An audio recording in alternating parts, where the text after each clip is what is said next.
Hi everyone, hope you are all doing well. ಎಲ್ಲರೂ ಚೆನ್ನಾಗಿದ್ದೀರಿ ಅಲ್ವಾ? ಈ ವಿಡಿಯೋದಲ್ಲಿ 10th ಸ್ಟ್ಯಾಂಡರ್ಡ್ ಮ್ಯಾಥಮೆಟಿಕ್ಸ್ನ 5th ಚಾಪ್ಟರ್ ಅರಿಥ್ಮೆಟಿಕ್ ಪ್ರೋಗ್ರೆಷನ್ಸ್ ಇದರ ಎಕ್ಸಸೈಸ್ ಕ್ವೆಶನ್ಸನ್ನು ಸಾಲ್ವ್ ಮಾಡಲಿಕ್ಕಿದ್ದಾವೆ. ಆ್ಯಸ್ ಯೂಶ್ವಲ್ ಎಕ್ಸಸೈಸ್ ಕ್ವೆಶನ್ಸನ್ನು ಸಾಲ್ವ್ ಮಾಡೋದಕ್ಕೂ ಮುಂಚೆ ನೀವು ಅರಿಥ್ಮೆಟಿಕ್ ಪ್ರೋಗ್ರೆಷನ್ನ ಇಂಟ್ರೊಡಕ್ಷನ್ ವಿಡಿಯೋವನ್ನು ನೋಡಿರಬೇಕು. ಒಂದೇ ವಿಡಿಯೋದಲ್ಲಿ ಅರಿಥ್ಮೆಟಿಕ್ ಪ್ರೋಗ್ರೆಷನ್ ಚಾಪ್ಟರ್ನ ಇಂಟ್ರೊಡಕ್ಷನನ್ನು ಕವರ್ ಮಾಡಿದ್ದೇನೆ.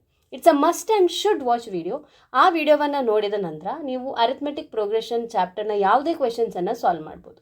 ಅರಿಥ್ಮೆಟಿಕ್ ಪ್ರೋಗ್ರೆಷನ್ ಚಾಪ್ಟರ್ಲಿ just 2 formulas and a few terms ಅದು ನಿಮಗೆ ಗೊತ್ತಿದ್ದರೆ ಯಾವುದೇ ಕ್ವೆಶನನ್ನು ನೀವು ಸಾಲ್ವ್ ಮಾಡಿ ಆನ್ಸರ್ ಮಾಡ್ಬೋದು. ಇಂಪಾರ್ಟೆಂಟ್ ಕಾನ್ಸೆಪ್ಟ್ಸ್ ಹಾಗೆ ಯಾವೆಲ್ಲ ಫಾರ್ಮುಲಾಸ್ ಏನು ಟರ್ಮ್ಸ್ ನೀವು ಕಲಿಬೇಕು ಅಂತ ಹೇಳುವಂಥದ್ದನ್ನು ಇಂಟ್ರೊಡಕ್ಷನ್ ವಿಡಿಯೋದಲ್ಲಿ ಡಿಟೇಲ್ ಆಗಿ ಡಿಸ್ಕಸ್ ಮಾಡಿದ್ದೇನೆ. ಐ ಆಮ್ ಸೋ ಶ್ಯೂರ್ ನೀವು ಇಂಟ್ರೊಡಕ್ಷನ್ ವಿಡಿಯೋವನ್ನು ನೋಡಿದಲ್ಲಿ ಎಕ್ಸಸೈಸ್ ಕ್ವೆಶನ್ಸನ್ನು ಈಸಿಯಾಗಿ ಆನ್ಸರ್ ಮಾಡ್ತೀವಿ. ವಿಡಿಯೋವನ್ನು ನೋಡಲಿಕ್ಕೆ ಬೇಕಾದಂತಹ ಲಿಂಕನ್ನು ಇದೇ ವಿಡಿಯೋದ ಕೆಳಗಿನ ಡಿಸ್ಕ್ರಿಪ್ಷನ್ ಬಾಕ್ಸ್ನಲ್ಲಿ ಕೊಟ್ಟಿರ್ತೇನೆ. ಅದೇ ಪ್ಲೇಲಿಸ್ಟ್ ಲಿಂಕಿನಲ್ಲಿ ಮುಂದೆ ಯಾವೆಲ್ಲ ವಿಡಿಯೋಗಳು ನಮ್ಮ ಚಾನಲ್ನಲ್ಲಿ ಅರಿಥ್ಮೆಟಿಕ್ ಪ್ರೋಗ್ರೆಷನ್ ಚಾಪ್ಟರ್ ರಿಲೇಟೆಡ್ ಆಗಿ ಅಪ್ಲೋಡ್ ಆಗ್ತದೋ ಎಲ್ಲ ವಿಡಿಯೋವನ್ನು ನೀವು ಅದೇ ಪ್ಲೇಲಿಸ್ಟಿಂದ ಚೆಕ್ ಮಾಡಿಕೊಂಡು ವಾಚ್ ಮಾಡ್ಬೋದು. ಸೊ ನಾವು without much delay we will be solving the exercise questions of arithmetic progression. ಈ ವಿಡಿಯೋದಲ್ಲಿ ನಾನು ಸಾಲ್ವ್ ಮಾಡಿರ್ತಿರುವಂಥದ್ದು ಎಕ್ಸಸೈಸ್ 5.1 ಫಸ್ಟ್ 3 ಕ್ವೆಶನ್ಸ್. ಸೊ ಇದರಲ್ಲಿ ಫಸ್ಟ್ ಕ್ವೆಶನನ್ನು ಯಾವ ರೀತಿಯಾಗಿ ಸಾಲ್ವ್ ಮಾಡ್ಬೋದು ಅಂತ ಹೇಳಿ ಈಗ ನಾವು ಡಿಸ್ಕಸ್ ಮಾಡ್ತಾ ಹೋಗುವ. In which of the following situations does the list of numbers involved make an arithmetic progression and why? So ಇಲ್ಲಿ ನಮಗೆ ಒಂದಷ್ಟು ಸಿಚುವೇಶನ್ಸನ್ನು ಕೊಟ್ಟಿದ್ದಾರೆ. ಸೊ ಇಲ್ಲಿ ಫಸ್ಟ್, ಸೆಕೆಂಡ್, ಥರ್ಡ್, ಫೋರ್ತ್ 4 ಸಬ್ ಕ್ವೆಶನ್ ಇದೆ. 4 ಸಿಚುವೇಶನ್ಸನ್ನು ಕೊಟ್ಟಿದ್ದಾರೆ. ಆ ಸಿಚುವೇಶನಲ್ಲಿ ಬರುವಂತಹ ನಂಬರ್ಸ್ ಅರಿಥ್ಮೆಟಿಕ್ ಪ್ರೋಗ್ರೆಷನ್ ಆಗಿ ಇದೆಯಾ, ಇದ್ರೆ ಯಾಕೆ ಅಂತ ಹೇಳಿ ನಮಗೆ ಕೇಳಿದ್ದಾರೆ. ಸೊ ಅರಿಥ್ಮೆಟಿಕ್ ಪ್ರೋಗ್ರೆಷನ್ ಹೌದೋ ಅಲ್ವೋ ಅಂತ ಹೇಳಬೇಕಿದ್ರೆ ನಾವು ಚೆಕ್ ಮಾಡಬೇಕಾದೇನು, ಎಕ್ಸಲೆಂಟ್ ದ ಕಾಮನ್ ಡಿಫರೆನ್ಸ್ ಅಲ್ವಾ? ನಾವು ಕಾಮನ್ ಡಿಫರೆನ್ಸನ್ನು ಚೆಕ್ ಮಾಡಬೇಕು. ಸೊ ಏನು ಮಾಡ್ತೇವೆ, 4 ಕೇಸ್ನಲ್ಲೂ ಒಂದೊಂದಾಗಿ ನಾವು ಡಿಸ್ಕಸ್ ಮಾಡ್ತಾ ಹೋಗುವ. ಆ ಕೊಟ್ಟಿರುವಂತಹ ಸಿಚುವೇಶನ್ಗೆ ಬರುವಂತಹ ನಂಬರ್ಸನ್ನು ನಾವು ಫಸ್ಟಿಗೆ ಬರ್ಕೊಳ್ತೇವೆ. ನಂಬರ್ಸನ್ನು ಬರೆದ ನಂತರ ಆ ನಂಬರ್ಸ್ನ ಕಾಮನ್ ಡಿಫರೆನ್ಸನ್ನು ಚೆಕ್ ಮಾಡ್ತೇವೆ. ಕಾಮನ್ ಡಿಫರೆನ್ಸ್ ಸೇಮ್ ಇದ್ದರೆ ಅದು ಅರಿಥ್ಮೆಟಿಕ್ ಪ್ರೋಗ್ರೆಷನ್. ಕಾಮನ್ ಡಿಫರೆನ್ಸ್ ಬೇರೆ ಬೇರೆ ಆಗಿದ್ದರೆ ಅದು ಅರಿಥ್ಮೆಟಿಕ್ ಪ್ರೋಗ್ರೆಷನ್ ಅಲ್ಲ. ಸೊ ಇಲ್ಲಿ first question, the taxi fare after each kilometer when the fare is ₹15 for the first kilometer and ₹8 for each additional kilometer. ಈಗ ಒಂದು ಟ್ಯಾಕ್ಸಿ ನೀವು ಹೈರ್ ಮಾಡಿದಿರಿ, ಆ ಟ್ಯಾಕ್ಸಿಯಲ್ಲಿ ಹೋಗ್ತಾ ಇದ್ದೀರಿ. ಅಲ್ಲಿ ಕೊಡಬೇಕಾದಂಥ ಫೇರ್ ಅಂದರೆ ಎಷ್ಟು ಬಾಡಿಗೆ ನೀವು ಟ್ಯಾಕ್ಸಿಗೆ ಪೇ ಮಾಡ್ತೀರಿ ಅಂತ ಹೇಳುವಂಥದ್ದು ಫಾರ್ ಈಚ್ ಕಿಲೋಮೀಟರ್. ಓಕೆ, ಅಲ್ಲಿ ಫಸ್ಟ್ ಕಿಲೋಮೀಟರ್ಗೆ ₹15 ನಿಮಗೆ ಚಾರ್ಜ್ ಮಾಡ್ತಾರಂತೆ ಟ್ಯಾಕ್ಸಿ ಅವರು. ಓಕೆ, ಫಸ್ಟ್ ಕಿಲೋಮೀಟರ್ಗೆ ₹15. ಸೊ ಇಲ್ಲಿ ಬರೀತೇನೆ. ಫಸ್ಟ್ ಕ್ವೆಶನ್ಗೆ ನಾವೀಗ ಆನ್ಸರನ್ನು ಬರೀತಿರುವಂಥದ್ದು ಫಾರ್ ಫಸ್ಟ್ ಕಿಲೋಮೀಟರ್. ಓಕೆ, ಅಂದರೆ 1 ಕಿಲೋಮೀಟರ್ ಆದಾಗ ಎಷ್ಟು ಅಂದರೆ ಟ್ಯಾಕ್ಸಿ ಫೇರ್ ₹15 ಅಂತೆ. For the first kilometre ₹15 and ₹8 for each additional kilometre. ಹಾಗಿದ್ರೆ 2 ಕಿಲೋಮೀಟರ್ ಹೋದಾಗ ಟ್ಯಾಕ್ಸಿ ಫೇರ್ ಎಷ್ಟಾಯಿತು? ಫಸ್ಟ್ ₹15 ನಾವು ಫಸ್ಟ್ ಕಿಲೋಮೀಟರ್ಗೆ ಕೊಡಲೇಬೇಕು. 1 ಕಿಲೋಮೀಟರ್ ಜಾಸ್ತಿ ಆಯಿತು, ಹಾಗಾಗಿ ₹8 ಪೇ ಮಾಡ್ತವೆ. ಸೊ 15 + 8 ಎಷ್ಟಾಯಿತು? That is 23. ಈಗ 3rd ಕಿಲೋಮೀಟರ್ 3 ಕಿಲೋಮೀಟರ್ ಹೋದಾಗ ಎಷ್ಟಾಯಿತು? ಆಲ್ರೆಡಿ ಆಗಿರುವಂಥದ್ದು ₹23 ಚಾರ್ಜ್ ಆಗಿರ್ತದೆ. ಮತ್ತೊಂದು ಕಿಲೋಮೀಟರ್ ಜಾಸ್ತಿ ಹೋದ ಕಾರಣ +8 ಆ್ಯಡ್ ಆಯಿತು. ಸೊ 23 + 8 ಅಂದರೆ 31. ಈಗ 4th ಕಿಲೋಮೀಟರ್ 1 ಕಿಲೋಮೀಟ್ರಿಗೆ ₹15 ಕೊಟ್ಟು 2 ಕಿಲೋಮೀಟ್ರಿಗೆ 15 + 8 ಆಯಿತು. 3rd ಕಿಲೋಮೀಟ್ರಿಗೆ 23 + 8 ಆಯಿತು. ಈಗ 4th ಕಿಲೋಮೀಟರ್ ಅಂದರೆ 31 + 8 ದಟ್ಸ್ ಈಕ್ವಲ್ ಟು 39. ಸೊ ನಮ್ಮ APಯ ಟರ್ಮ್ಸ್ ನಮಗೆ ಗೊತ್ತಿದೆ.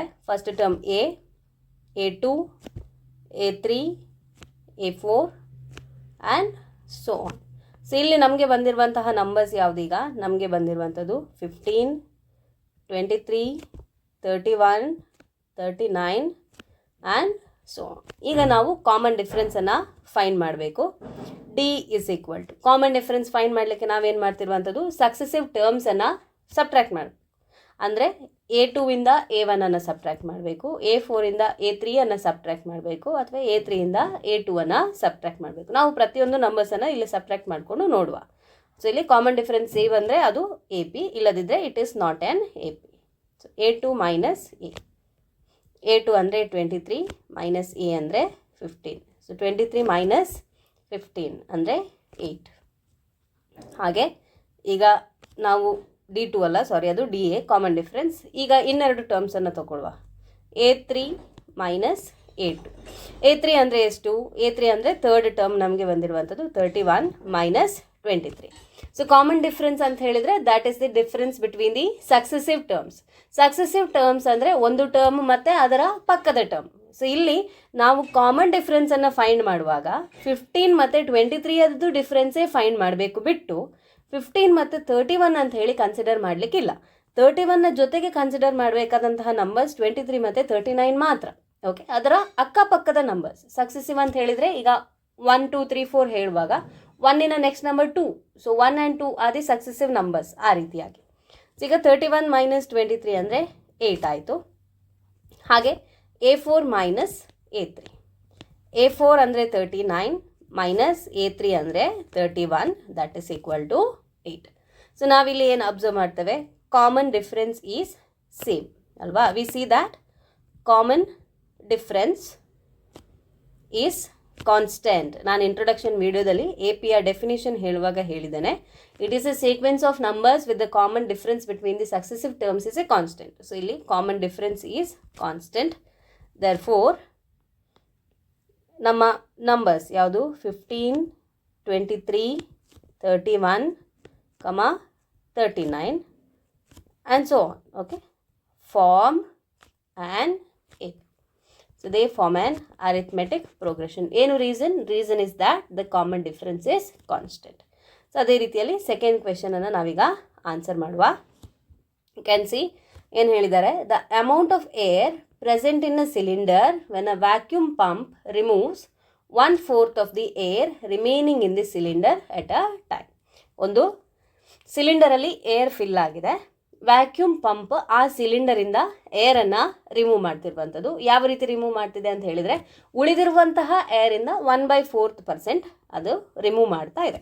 ಸೊ ಈಗ you consider this is a cylinder that is holding the air. Okay, so ಇದು ಸಿಲಿಂಡರ್ ಅಂತ ಯೋಚನೆ ಮಾಡಿ. ಓಕೆ, ಈ ಸಿಲಿಂಡರಲ್ಲಿ ಈಗ ಫುಲ್ ಏರ್ ಇದೆ ಅಂತ ಹೇಳಿದರೆ ಏನು ಮಾಡುವ? ನಾವು ಅದನ್ನು 100% ಅಂತ ಹೇಳಿ ಕನ್ಸಿಡರ್ ಮಾಡುವ. ಸೊ ನಾವು 100% ಇದೆ, 100 ಫುಲ್ ಇದೆ, ಅದರಲ್ಲಿ 1/4 ರಿಮೂವ್ ಮಾಡ್ತಿದ್ದಾರೆ. ಯಾವುದರ 1/4? 100ನ 1/4. ಸೊ 1/4 ಆಫ್ ದಿ 100 ಎಷ್ಟಾಯಿತು ರಿಮೂವ್? ಇಲ್ಲಿ ನೋಡಿ, 4 1s 4 2s 8, 4 5s 20, 25. Okay, so ಫಸ್ಟಿಗೆ ಇದ್ದಿದ್ದು 100. ಆ 100ನ 1/4 ರಿಮೂವ್ ಮಾಡಿದ್ದು ಎಷ್ಟಾಯಿತು ಅಂದರೆ 100 ಮೈನಸ್ 25 ಅಂದರೆ 75. ಓಕೆ, 1/4 ರಿಮೂವ್ ಮಾಡಿದ ನಂತರ ಉಳಿದಿರುವಂಥದ್ದು 75. ಈಗ 75ಅಲ್ಲಿ 1/4 ಏರನ್ನು ವ್ಯಾಕ್ಯೂಮ್ ರಿಮೂವ್ ಮಾಡ್ತಾ ಇದೆ. 1/4 ಆಫ್ ಯಾವುದು? ಈಗ 1/4 ಆಫ್ 75. ಸಿಂಪ್ಲಿಫೈ ಮಾಡಬೇಕು. 4ಇಂದ 75ಅನ್ನು ಡಿವೈಡ್ ಮಾಡುವ. 4 1s 4, 3 is the remainder, 35, 4 8s 32, 3 is the remainder. Decimal point ಹಾಕಿ 0ವನ್ನು ತಗೊಳ್ಳಿ. 4 8s 32, 4 7s 28, 2 is the remainder, take a 0, 4 5s 20. Okay, ಈಗ 75ಅಲ್ಲಿ 1/4 ರಿಮೂವ್ ಮಾಡಬೇಕು ಅಂತ ಹೇಳಿದರೆ ರಿಮೂವ್ ಮಾಡಬೇಕಾಗಿರುವಂಥದ್ದು 18.75. ಓಕೆ, ಸೊ ಇಲ್ಲಿ ಈಸ್ ಈಕ್ವಲ್ ಟು 18.75 ಬಂತು ನಮಗೆ. ನಾನು ಡಿವಿಷನ್ ಮಾಡಿರೋದನ್ನು ಇರೇಸ್ ಮಾಡ್ತಾ ಇದ್ದೇನೆ. ಈಗ 75ಅಲ್ಲಿ ರಿಮೂವ್ ಆದದೆಷ್ಟು? 18.75. ಹಾಗಿದ್ರೆ ಉಳಿದದೆಷ್ಟು? ನಾವು 75ಇಂದ 18.75 ಸಬ್ಟ್ರ್ಯಾಕ್ಟ್ ಮಾಡ್ಕೊಳ್ಬೇಕು. ಸೊ ಇಲ್ಲಿ 4 9 10 ಮೈನಸ್ 5 ಅಂದರೆ 5, 9 minus 7 is 2, 14 minus 8. Okay, that is 6 minus 1 ಅಂದರೆ 5. ಸೊ 56.25. ಸೊ ಫಸ್ಟಿಗೆ 100 ಇತ್ತು, ಅದರಿಂದ 1/4 ತೆಗೆದಾಗ 75 ಉಳಿತು. ಈಗ 75 ಇದ್ದಾಗ ಅದರಿಂದ 1/4 ತೆಗೆದ್ರೆ ಉಳಿಯುವಂಥದ್ದು 56.25. ಈ ರೀತಿಯಾಗಿ ಕ್ಯಾಲ್ಕುಲೇಷನ್ ಹೋಗ್ತದೆ. ನಮಗೆ ಇಲ್ಲಿಗ ನಂಬರ್ ಯಾವುದು ಅಂತ ಹೇಳಿ ಕೊಟ್ಟಿಲ್ಲ, ಸೊ ನಾವು ಎಕ್ಸ್ ಅಂತ ಹೇಳಿ ತಗೊಳ್ಳುವ. Let x be the amount of air present in the cylinder.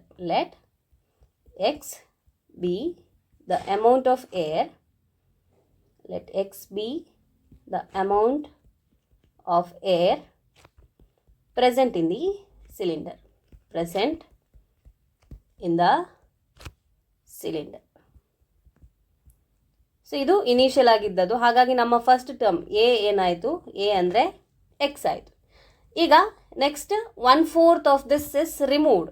ಆಗ ನಾನು A2 ಅನ್ನು ಫೈಂಡ್ ಮಾಡಲಿಕ್ಕೆ ಏನು ಮಾಡಬೇಕು, ಎಕ್ಸ್ ಇತ್ತು, ಎಕ್ಸಿಂದ ಎಕ್ಸಿನ 1/4 ರಿಮೂವ್ ಮಾಡಿರುವಂಥದ್ದು. ಅಂದರೆ this is x minus x by 4. Simplify ಮಾಡ್ಕೊಳ್ಳುವ. 4 is the L C M.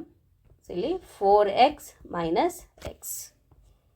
So ಉಳಿದಿರುವಂತಹ ಪಾರ್ಟನ್ನು ಇರೇಸ್ ಮಾಡ್ಕೊಳ್ತೇನೆ. ಜಸ್ಟ್ ಫಾರ್ ಅಂಡರ್ಸ್ಟ್ಯಾಂಡಿಂಗ್ ಪರ್ಪಸ್ ಅದನ್ನು ನಾನು ಹೇಳಿರುವಂಥದ್ದು.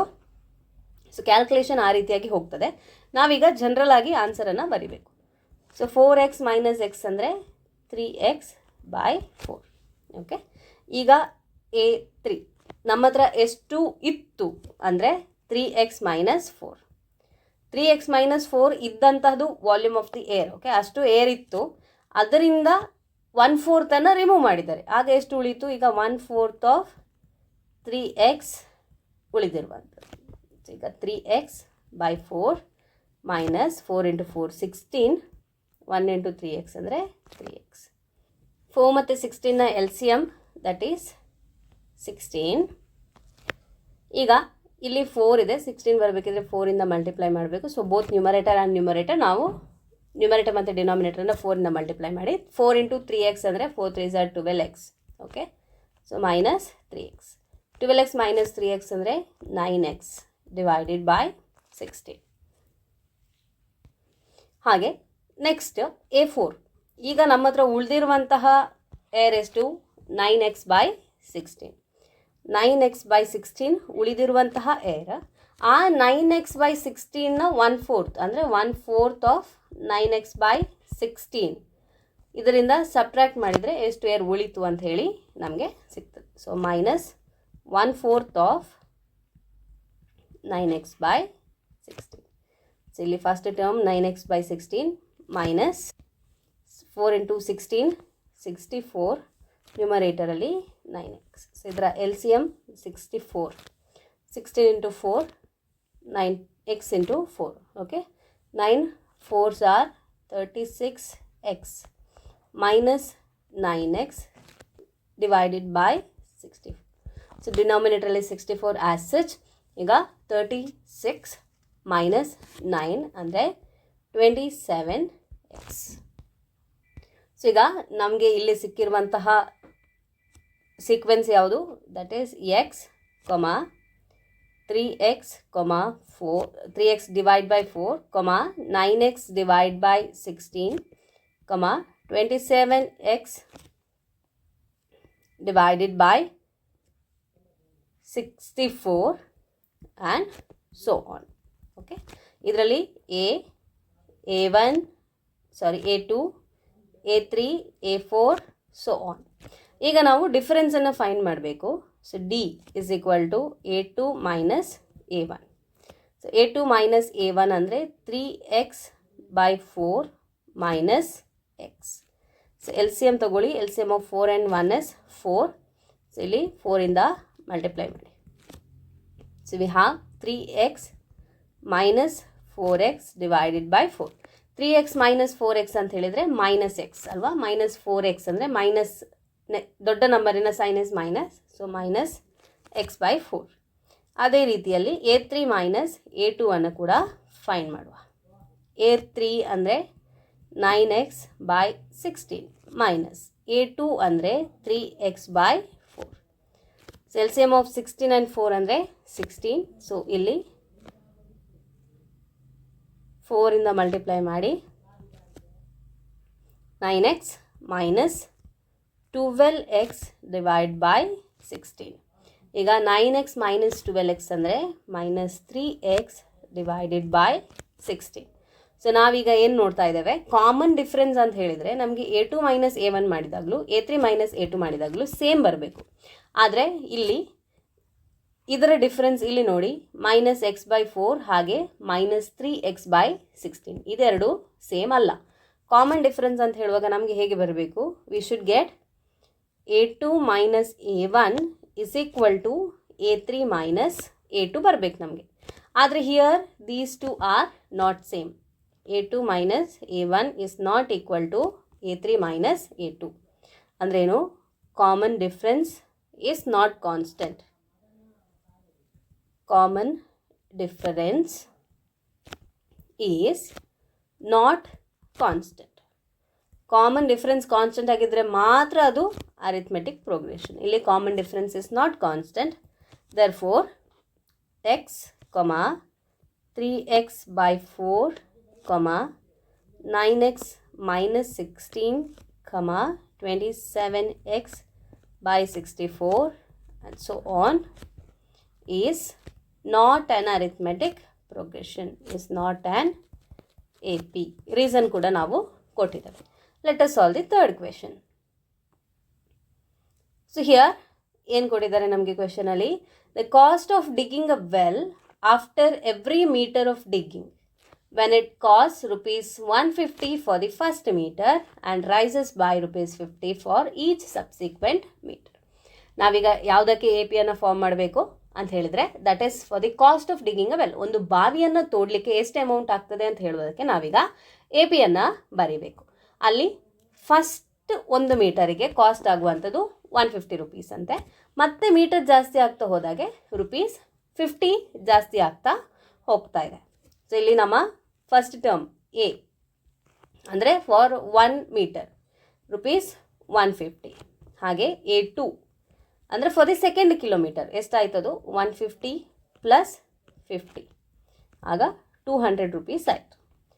ಥರ್ಡ್ ಕಿಲೋಮೀಟರ್ಗೆ ಆಲ್ರೆಡಿ ಚಾರ್ಜ್ ಆಗಿರುವಂಥದ್ದು 200, ಜೊತೆಗೆ 1 ಮೀಟರ್ ಜಾಸ್ತಿ ಆಗಿರುವ ಕಾರಣ plus 50. So it is 250. Fourth ಕಿಲೋಮೀಟರ್ಗೆ, okay, this is for 4th kilometre. A4 ಅಂತ ಹೇಳಿ ಬರೆದಿದ್ದೇನೆ.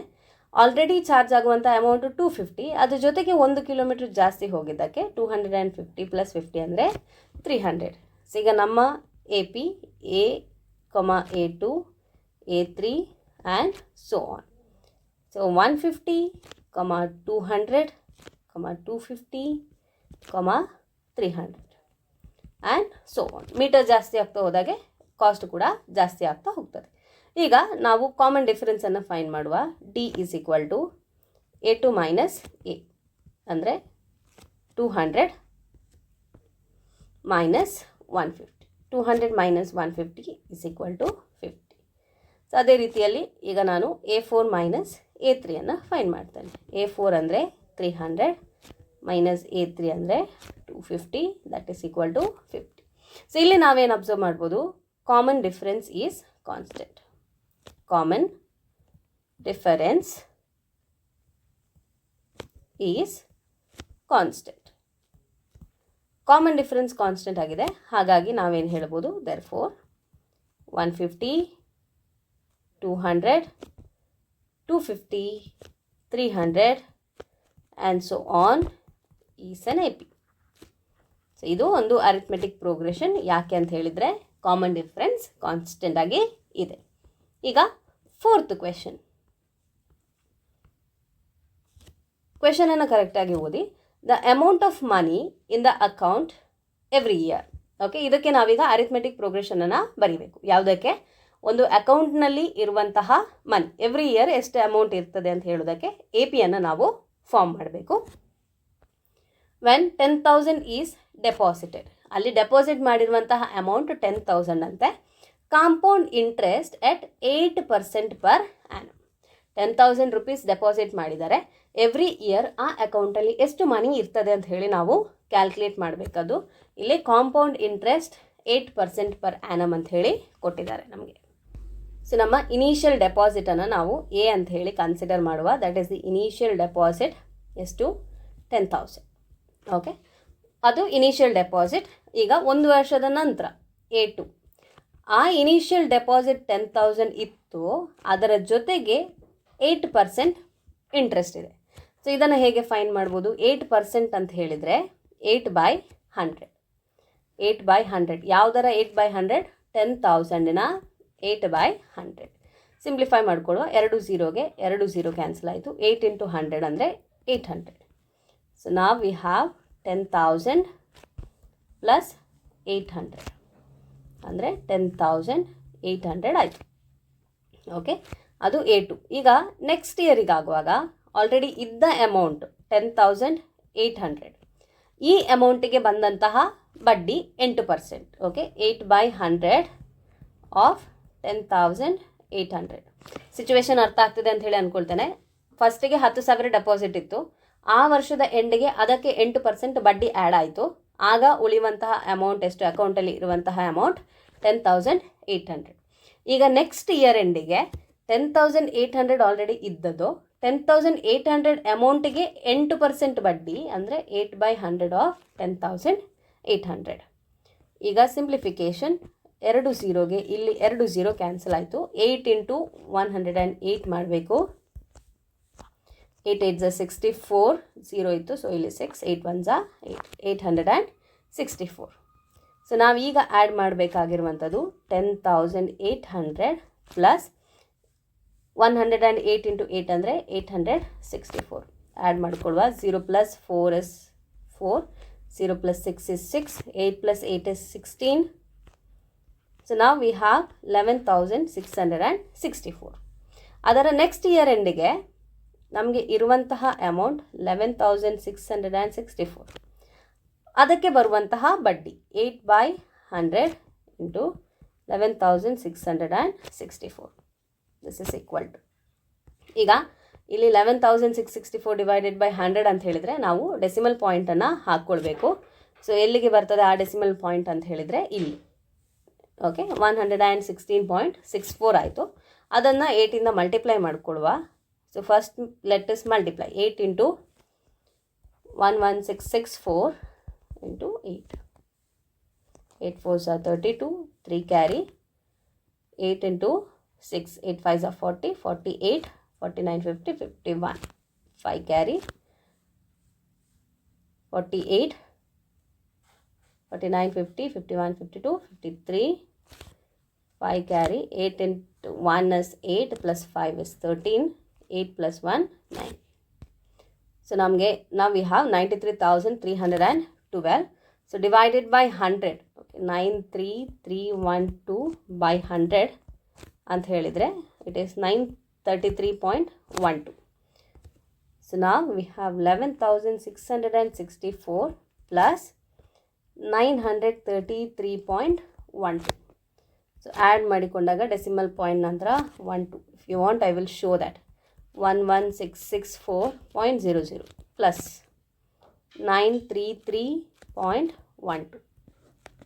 0 plus 2, 0 plus 1, 4 plus 3 7, 6 plus 3 9, 9 plus 6 15, 1 plus 1 2 1. Okay, so we have 12,597.12. So ನಮ್ಮ ಆನ್ಸರ್ ಇಲ್ಲಿ 12,597.12.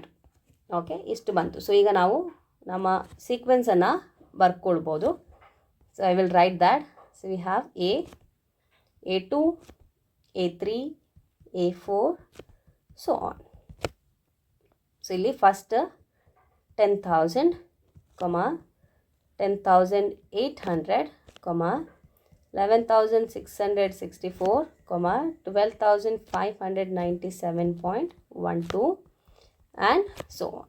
ಈಗ ನಾವು ಕಾಮನ್ ಡಿಫ್ರೆನ್ಸನ್ನು ಫೈಂಡ್ ಮಾಡುವ. So D is equal to A2 minus A1. A2 ಅಂದರೆ 10,800 minus A1 is 10,000, that is equal to 800. Next ಅದೇ ರೀತಿಯಾಗಿ ನಾವು A3 ಮೈನಸ್ A2 ಮಾಡಿಕೊಳ್ಳುವ. A3 ಇಸ್ 10,000, ಸಾರಿ A3 ಅಂದರೆ 11,664, 11,664 ಮೈನಸ್ 10,800. ಸೊ ಸಬ್ಟ್ರಾಕ್ಟ್ ಮಾಡ್ಕೊಳ್ಬೇಕು ನಾವೀಗ. 11,664 minus 10,800. 4 minus 6, 4 minus 0 is 0, 4, 6 minus 0 6, 6 minus 8 that cannot be done. So ಇಲ್ಲಿ 16 minus 8 ಆಗುವಾಗ 8 ಆಯಿತು, 0 0, 864. ಸೊ ಈಗ ಅಮೌಂಟ್ 864 ಆಯಿತು. ಹಾಗೆ ಇನ್ನೊಂದನ್ನು ಚೆಕ್ ಮಾಡ್ಕೊಂಡು ಬಿಡುವ. A4 ಮೈನಸ್ A3 ಮಾಡುವ. ಡಿ ಇಸ್ ಈಕ್ವಲ್ ಟು, ಇಲ್ಲೇ ನಮಗೆ ಗೊತ್ತಾಗ್ತದೆ common difference is not constant ಅಂತ ಹೇಳಿ. Let us check. A4 minus A3. A4 ಅಂದರೆ 12,597.12 minus 11,664. This is equal to 12,597.12 11,664.00. Subtract ಮಾಡಿ. 7 minus 4 ಅಂದರೆ 3, 9 minus 6 ಅಂದರೆ 3, 5 ಇಂದ 6 we cannot do. ಇಲ್ಲಿ 1 ಆಯಿತು, ಇಲ್ಲಿ 15 ಆಯಿತು. 15 minus 6 ಅಂದರೆ 9, 933.12. ಸೊ ಈಗ ನಮಗೆ ಬಂದಂತಹ ಡಿಫ್ರೆನ್ಸ್ 933.12. ಸೊ ಕ್ಲಿಯರ್ಲಿ ನಾವು ನೋಡ್ಬೋದು ಕಾಮನ್ ಡಿಫ್ರೆನ್ಸನ್ನು ನಾವೀಗ ಫೈಂಡ್ ಮಾಡಿದ ಡಿಫ್ರೆನ್ಸ್ ನೋಡಿದ ಕೂಡಲೇ ವಿ ಕ್ಯಾನ್ ಮೇಕ್ ಔಟ್. ಇಲ್ಲಿ 800, ಇಲ್ಲಿ 864, ಇಲ್ಲಿ 933.12. ಸೊ ಏನು ಕನ್ಕ್ಲೂಡ್ ಮಾಡ್ಬೋದು ನಾವು? Common difference is not constant. Common difference is not constant. ಹಾಗಿದ್ರೆ ಇದು ಅರಿಥ್ಮೆಟಿಕ್ ಪ್ರೋಗ್ರೆಷನಾ? So this is not arithmetic progression. So therefore 10,000, 10,800, 11,664, 12,597.12 so on is not an AP. ಇದು ಅರಿಥ್ಮೆಟಿಕ್ ಪ್ರೋಗ್ರೆಷನ್ ಅಲ್ಲ. ಯಾಕೆ ಅಂತ ಹೇಳಿದರೆ ಕಾಮನ್ ಡಿಫ್ರೆನ್ಸ್ ಸೇಮ್ ಅಲ್ಲ. ಸೊ ಈ ರೀತಿಯಾಗಿ ಇಲ್ಲಿ ಕೊಟ್ಟಿರುವಂತಹ 4 ಸಿಚುವೇಶನ್ಗೆ ಅವರು ಕೊಟ್ಟ ಸಿಚುವೇಶನ್ ಪ್ರಕಾರ ನಾವು ಅರಿಥ್ಮೆಟಿಕ್ ಪ್ರೋಗ್ರೆಷನನ್ನು ಬರೆದ್ವಿ, ಅಂದರೆ ನಂಬರ್ಸನ್ನು ಬರೆದ್ವಿ. ಆ ನಂಬರ್ಸ್ ಅರಿಥ್ಮೆಟಿಕ್ ಪ್ರೋಗ್ರೆಷನಲ್ಲಿ ಉಂಟೋ ಇಲ್ವೋ ಅಂತ ಹೇಳಿ ಕೇಳಿದಾರೆ. ಅದನ್ನು ಫೈಂಡ್ ಮಾಡಲಿಕ್ಕೆ ನಾವು ಕಾಮನ್ ಡಿಫ್ರೆನ್ಸನ್ನು ಫೈಂಡ್ ಮಾಡಿದ್ವಿ. If the common difference is constant then ಅಲ್ಲಿ ಇರುವಂತಹ numbers are in arithmetic progression. If the common difference are not constant then the numbers will not be in arithmetic progression. ಈ ವಿಡಿಯೋವನ್ನು ಇಲ್ಲಿಗೆ end ಮಾಡ್ತಾ ಇದ್ದೇನೆ. I hope you have understood how you can answer the first question from the exercise 15.1. ಈ ಸೊಲ್ಯೂಷನಲ್ಲಿ ಏನಾದರೂ doubts ಇದ್ದರೆ ನಿಮ್ಮ ಕ್ವೆಶನ್ಸನ್ನು ಇದೇ ವಿಡಿಯೋದ ಕೆಳಗಿನ ಕಮೆಂಟ್ ಸೆಕ್ಷನಲ್ಲಿ ಪೋಸ್ಟ್ ಮಾಡಿ. ಖಂಡಿತವಾಗಿ ಕೂಡ ನಾನು ನಿಮ್ಮ ಕ್ವೆಶನ್ಸನ್ನು ಆನ್ಸರ್ ಮಾಡ್ತೇನೆ. ವಿಡಿಯೋವನ್ನು ಲೈಕ್ ಮಾಡಿ, ಹಾಗೆ ನಿಮ್ಮ ಸ್ನೇಹಿತರು ಯಾರೆಲ್ಲ 10ನೇ ತರಗತಿಯಲ್ಲಿ ಕಲಿತಾ ಇದ್ದಾರೋ ಎಲ್ಲರಿಗೂ ಈ ವಿಡಿಯೋವನ್ನು ಶೇರ್ ಮಾಡಿ. ನೀವಿನ್ನೂ ನಮ್ಮ ಚಾನಲನ್ನು ಸಬ್ಸ್ಕ್ರೈಬ್ ಮಾಡ್ಕೊಳ್ಳಿಲ್ಲ ಅಂದರೆ ಈ ಕೂಡಲೇ ಚಾನಲನ್ನು ಸಬ್ಸ್ಕ್ರೈಬ್ ಮಾಡ್ಕೊಳ್ಳಿ. ಹಾಗೆ ಲೇಟೆಸ್ಟ್ ವಿಡಿಯೋದ ನೋಟಿಫಿಕೇಶನ್ ಪಡೀಲಿಕ್ಕೋಸ್ಕರ ಪಕ್ಕದಲ್ಲೇ ಇರುವಂತಹ ಬೆಲ್ ಐಕನನ್ನು ಎನೇಬಲ್ ಮಾಡಿ. Thank you for watching. Stay connected, keep learning, take care, bye.